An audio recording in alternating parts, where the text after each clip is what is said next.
All right, we have important information for parents. If your child likes sports drinks, a new study shows those drinks may not be the best option, may not be good for them. The American Academy of Pediatrics says the average kid doesn't need all the extra sugar and calories. So do you let your kids drink sports drinks? We want to know. You can vote right now on our website. Live interactive poll, WXYZ.com/vote is where you need to go. We're going to share the results for you at the end of our newscast. In the meantime, 7 Action News reporter Nia Harden is live with more on the results of that study. Well, Keenan, according to this study, they say that the average child's physical activity doesn't require for them to have a sports drink that requires that rehydration. And this all comes from that study from the American Academy of Pediatrics. They just released a study analyzed national data from 2010 National Youth Physical Activity and Nutrition Survey and the 2015 Youth Risk and Behavior Survey.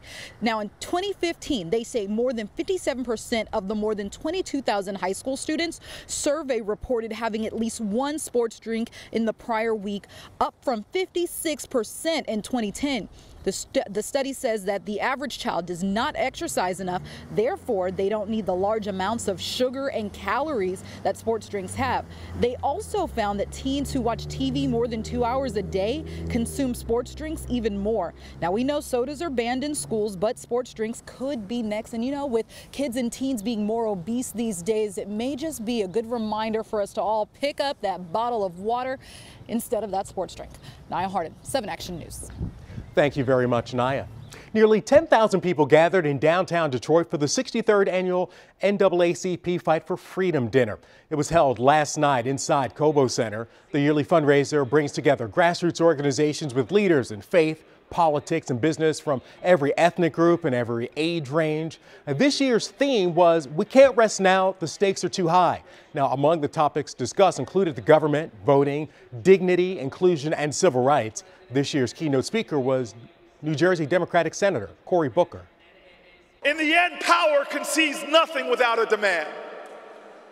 And we are at a time in American history that we cannot let ourselves be confused about where the power lies. The Fight for Freedom Fund dinner is the largest sit-down dinner in North America, and it was announced last night that the 110th National NAACP Convention will be held in Detroit next July. 6:33 is the time now.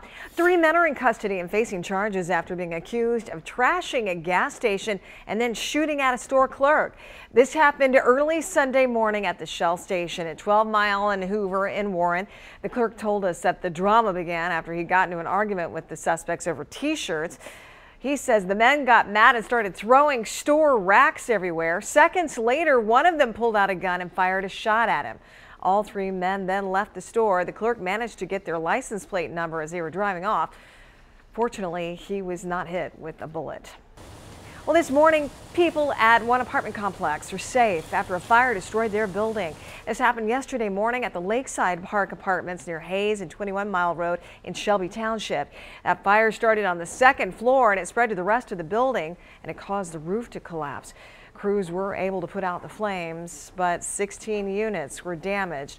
Fortunately, nobody got hurt. Well, in Hawaii, the Kilauea volcano continues to erupt on Hawaii's Big Island this morning.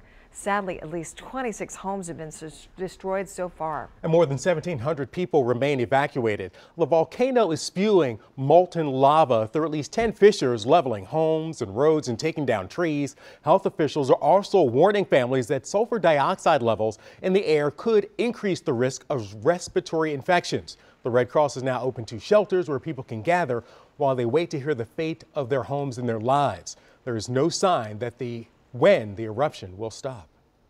President Trump's pick to be the next CIA director has not decided to withdraw her nomination. Gina Haspel's confirmation hearing is now set for Wednesday. Haspel was part of the CIA's interrogation program. That program was known for carrying out interrogation practices like waterboarding. These techniques were carried out on prisoners with suspected links to terrorist groups. As a result, the White House staff were worried that her role in the interrogation program could ruin her chances of being confirmed and damage the CIA's reputation.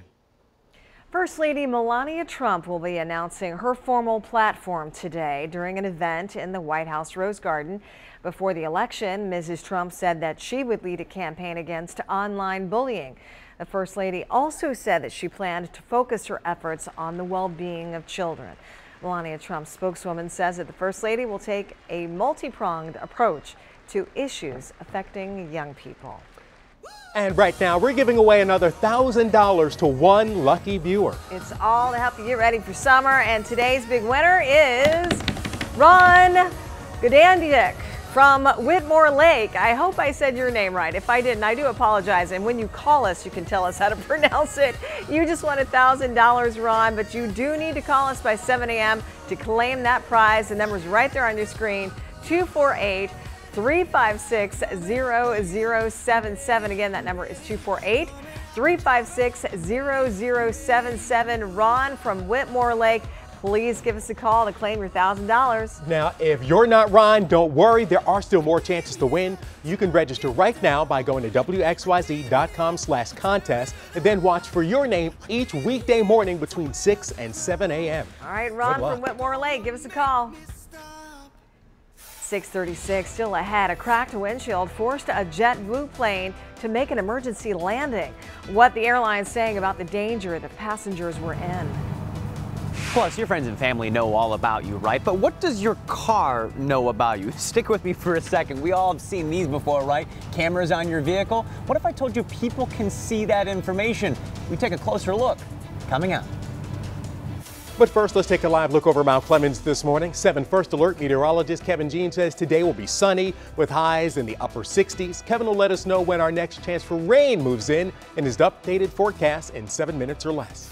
Plus, I'll have a look at your Monday morning commute while we are without any accidents on our major freeways right now, and things are looking pretty good out there at 94 in Big Tire. There is a lot of construction, a lot. You're going to want to pad in extra time in your commute. Coming up, I'll help you get around all of those orange cones.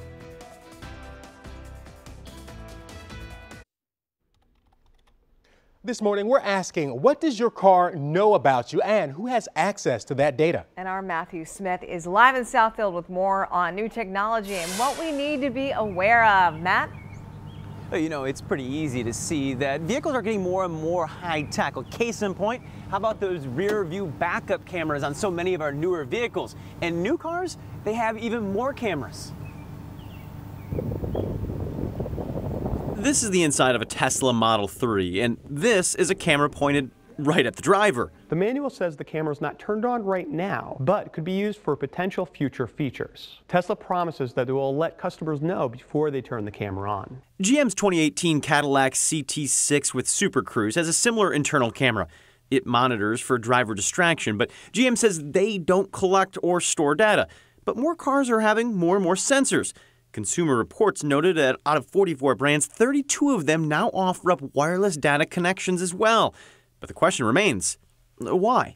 A lot of data is being collected to help automakers prepare for self-driving cars. It's a machine learning process. They're using your data to map the roads and better understand how vehicles and people are going to react on those roads. And the law gets murky. The 2015 law says crash data belongs to the owner, but that's a small amount, and some of us voluntarily give it up, even if we don't know it. Consumers shouldn't be put in a position where they have to search for what information is being gathered about them, how it's being gathered, and what it's being used for. So the cameras are looking at you, but who's looking at the data that they actually collect? You know, Consumer Reports has an advocacy arm called Consumer Union. They're asking for more clarity about what is being collected, at the very least, more transparency about it. We're live in Southfield this morning. Matthew Smith, 7 Action News. At least they're more transparent. We're trying to be. Well, thank you very much, Matt. 6:41 is the time now. We're just weeks away from this year's Belle Isle Grand Prix, and these are live pictures from Belle Isle where crews are making progress for the big event. The Grand Prix will be held on June 1st through the 3rd. You can watch it all right here on Channel 7 ABC. And coming up at 7 a.m. on TV 20 Detroit, our sister station, we're going to be speaking live with Bud Danker, the event's chairman, about what's new this year at the races.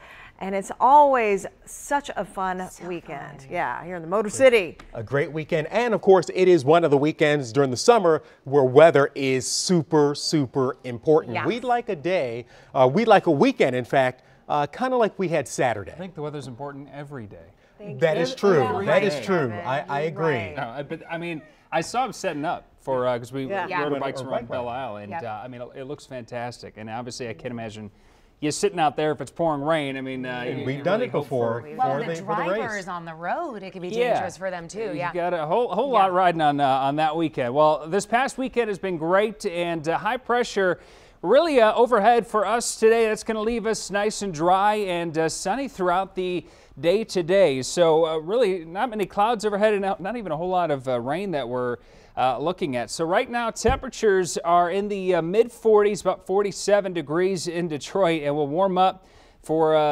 quickly this morning. Mostly sunny skies, temperatures in the 40s, and this afternoon I think highs in the mid to upper 60s. Again, mostly sunny for the rest of today. Highs around 68 degrees. The average high today is 67. So right around average for this time of year, even though it will be the coolest day that it's been in about the last 8 days. But still a comfortable day with plenty of sunshine and highs in the upper 60s. Tonight then back down into the 40s, 46 degrees. I'm going to show you our futurecast temperatures, and basically a lot of warm air building up across the middle of the country and expanding northward all the way through Minnesota, North Dakota, and even Winnipeg around 82 degrees. Mid 80s around Minneapolis and Fargo this afternoon, while we'll be in the 60s. That warm air shifts a little farther east by tomorrow, so we are back into the 70s tomorrow afternoon.